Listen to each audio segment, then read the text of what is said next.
Hey everybody, welcome to Pop Culture Philosophers. I'm Rockin Robbie Billups, and it's time for the weekly comic book review.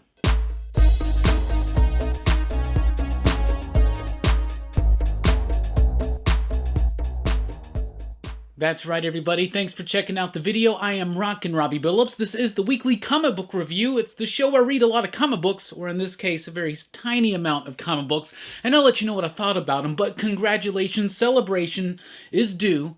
Because comic books are back. Printed comic books are back, and I cannot tell you how happy I am to have books in hand to read and talk about it. Even though it may not be 50, just 5, but we're going to do it. And as always, we start with the pick of the week.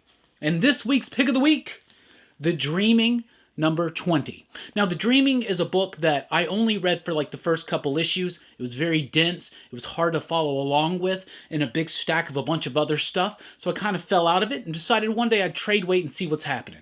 But when we got word that DC Comic Books was going to be releasing comic books this week, and that's right, if you didn't know already, DC released 5 comic books this week for New Comic Book Day, so we have a printed New Comic Book Day. The Dreaming number 20 is one of them. This is the final issue of the series before it relaunches with a new creative team and a different series. So, everything that's come up has built us up to a head. This is the finale, right? So, what did I do this weekend? I got massively caught up on The Dreaming. I read books 1 and 2 and all these issues, and I got ready and primed for it. And this was a fantastic finale.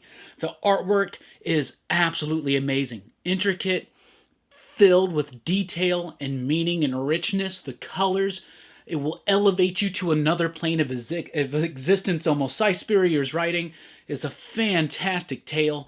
It's a really great, appropriate story that separates itself from Neil Gaiman's Sandman, and it stands on its own, but it's inherently rooted and anchored in what Neil Gaiman did, and it celebrates everything that came before, but it does something completely different, but still very much in tribute to what Gaiman created. The Dreaming was an absolutely fantastic book. You got great covers, you got great, beautiful artwork, even when it's not heavily on the artwork. You have Marguerite Savage, you've got Danny, you've got a lot of great guest artists throughout this run. All in all, this run was amazing. This fantastic final issue. You gotta check out this artwork.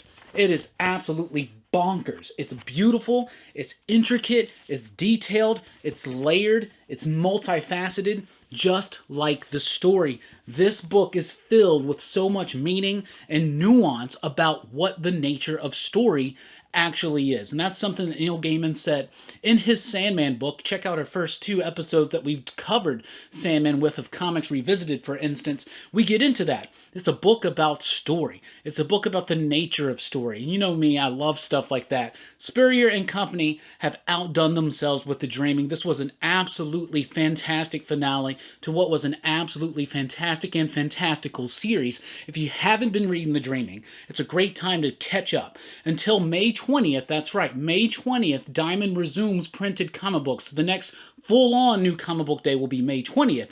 That's the plan right now. But for now, we've got DC Comics going for the next few weeks. The Dreaming stands out. Take the time, get the trades, get them digitally, go to your shop, call them, get curbside, get some, whatever you've got to do. Get on eBay, read this book. If you like The Sandman, if you like great, intricate fantasy comic books, you need to read The Dreaming. So this is the final issue, however, and very excited for the next one. So what's coming next will be a new series called The Dreaming Waking Hours with a brand new creative team of Nick Robles and G. Willow Wilson. Anyway, The Dreamings by Cy Spurrier and Company, absolutely amazing.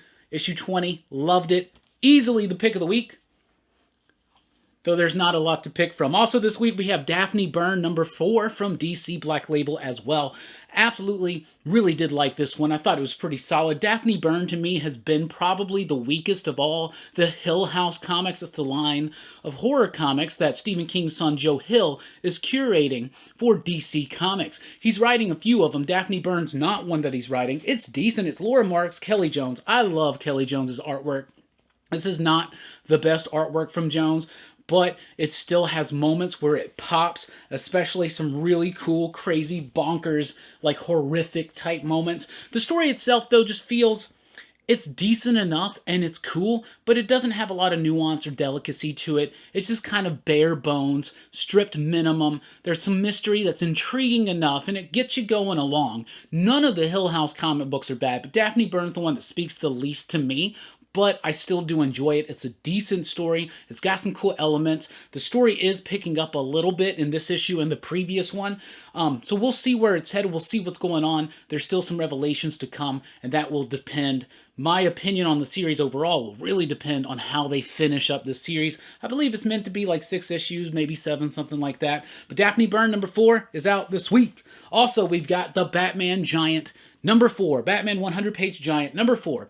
These are usually Walmart exclusives at first, then they pop into comic shops.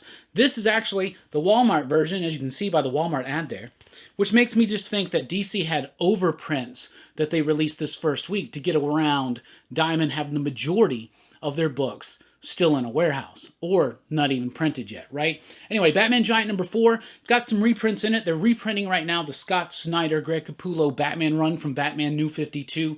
They're reprinting the Greg Rucka, J.H. Williams Batwoman run, and they're reprinting the Rebirth Nightwing series from the very, very beginning. All in all, some great reprints. If you're just reading these for the first time, that Capullo and Snyder run on Batman and that Rucka Williams run on Batwoman are absolutely two of the best comic books that were out the time that those comic books were out. This has 2 original stories in it, though. One is a Batman story written by Mark Russell. Nice, light, fun, cool. Batman's got to protect a witness from, like in witness protection. He's got to protect him from the mob. Everybody's coming after him. Batman has to get very clever and save this dude's life so he can testify against the mob, right? Story we've seen a lot, but very well done. Right after that is a Nightwing story. It's a decent Nightwing story. It's about him having to protect the son of Zuko, the gangster who murdered his family. So that's an interesting idea. It doesn't get super deep into it or nothing. Both are kind of light stories. The big thing about the Nightwing one is it's probably Tom Lyle's last work. It's written by, it's illustrated by Tom Lyle, and it has a nice tribute to him in there too. So, if you're fiending for new Batman books and stuff, there you go. Of course, DC's doing their digital first stuff now. Digital releases, 1 a day. They're $1 each. Superman, Batman, Wonder Woman, Aquaman, Swamp Thing, Flash. They all get pulled from these books. So either way, they're nice, fun little stories that could be part of continuity, but they don't go out of their way to fit in continuity. But I've been enjoying these things, and I think they're pretty rad. And if you got someone who's never really read a comic book, these are great things to get into because, like I said, not only is there some original stories that are pretty decent, but there are really some great and powerful reprints in there too. Come on, Rucka on Batwoman, Snyder and Capullo on Batman. Somebody reading that for the first time from one of these for $5 is definitely going to want to come back for more. Also from DC, we got a couple of reprints. We got Batman 89, the 3rd printing. This is all the stuff leading up to the Punchline. That's right, we still don't have the Batman 92. That has officially been announced for June. So we're getting Batman 92 in June, so we still got a little bit of time to wait.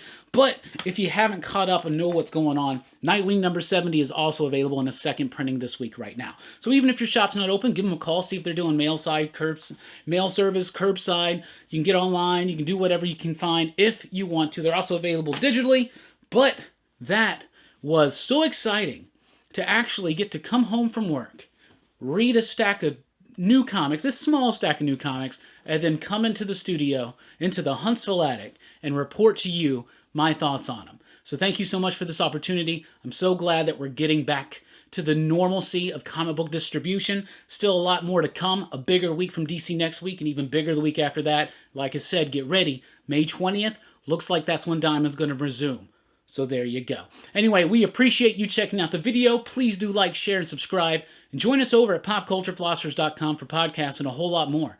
I've been Rockin Robbie Billups. Thanks for rocking with us. Keep on reading.